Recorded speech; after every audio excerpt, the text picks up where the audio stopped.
going to show you how to test your DJI Mic 2 to check and see how much power it's putting out. If you want to use external microphones like something like one of these little mini RØDE mics, or if you want to use a lavalier mic to plug it in and be a little more discreet and get a little bit better sound quality. These lav mics tend to give you a little bit higher quality than the DJI mic's going to give you directly out of it. So most of these mics and things require a little bit of power to be put out by the device to run these mics to get sound through them. Recorders like these, they tend to put out, what you're looking for is at least about 2.5 volts putting out, but some of them are quite a bit lower and some of them are higher. Most mics like these can handle anywhere from just under 2 volts to as high as somewhere around 10. It just depends. Most of them are safe up to 5, but we're going to check the true voltage just coming out of this and see if it's enough power to power one of these things. What you really need with this device, it only works with a TRRS plug, which is, this is just 2 rings on it. The TRRS, which has 3 rings on them, are made for smartphones, that sort of thing. But this, with the DJI Mic 2, it'll only work with the 2-ring TRRS plug. So if you try TRRS, occasionally they can work if these are separated just at the right position, but on average, it's only the TRRS that'll work with these.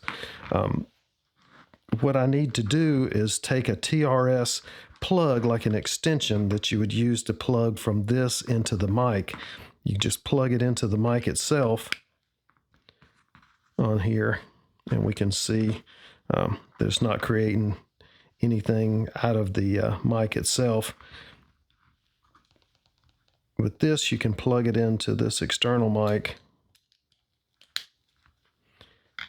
And there we're getting sound levels, so you can check it here. So it's powerful enough to power a mic like this on it. But what we're going to do is check the real true voltage with it. So if you have this cord, you can take a multimeter.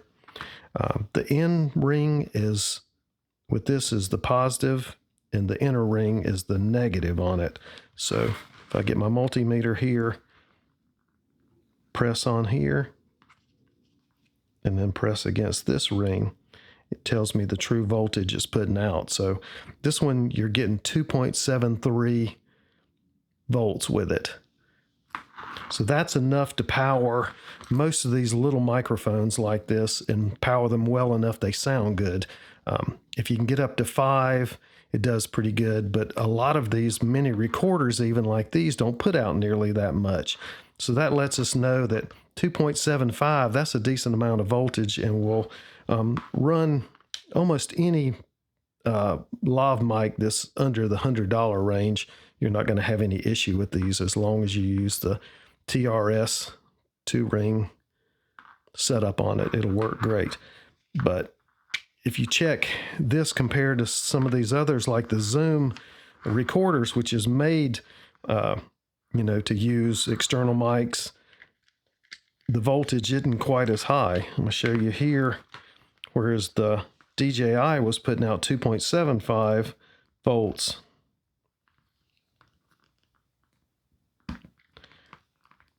We're getting less than that.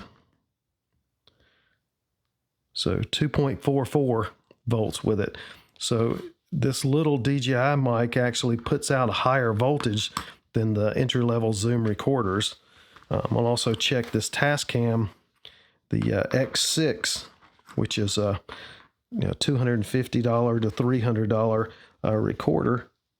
You have to make sure you hit the mic in, which is right here, and have plug-in power turned on. These type of recorders, you turn plug-in power on and off.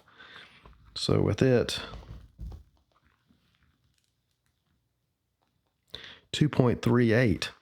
So the Tascam recorder actually puts out less voltage than the Zoom recorder does, and even a good bit less than this DJI Mic 2 puts out.